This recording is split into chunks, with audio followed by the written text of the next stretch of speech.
যে চিনেমাখনৰ বিষয়বস্তুটো যিটো হয় যিটো সময়ক আমি বুজাব খুজিছোঁ প্ৰপাৰ অসমীয়া জনজীৱনৰ তেনেকুৱা এখন গাঁৱলৈ আমাক লৈ যোৱা হৈছে তেনেকুৱা এখন গাঁৱত সঁচাকৈ সংগ্ৰামী সত্তা যেনেকৈ জীয়াই থাকে যেনেকৈ শুই থাকে তেনেকৈ ৰখা হৈছে আপুনি ৰাতিপুৱা সাৰ পাই উঠি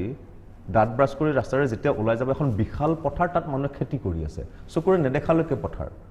কোনো যান্ত্ৰিকতা নাই তেনেকুৱা এটা জাগাত ৰাখি লোৱা হৈছে আৰু সেই নিৰ্দিষ্ট জাগাত থকাৰ পিছত প্ৰতিটো ব্যক্তি হত্যা প্ৰতিটো অসমীয়া সমাজৰ প্ৰতিগৰাকী মানুহ বা প্ৰতিটো ব্যক্তি হত্যাই জাগ্ৰত হ'বই বা সেই শিপাডাল চুবই তাৰমানে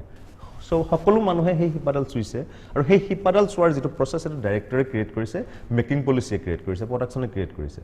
তাৰ কাৰণে গোটেই বস্তুখিনি এজনে আনজনক এটা ডিপাৰ্টমেণ্টে আন এটা ডিপাৰ্টমেণ্টক পুছ আপ কৰা যিটো কথা সহায় কৰা যিটো কথা সেইটো গা কৰি উঠিছে প্ৰতিটো ডিপাৰ্টমেণ্টে সহযোগ কৰিছে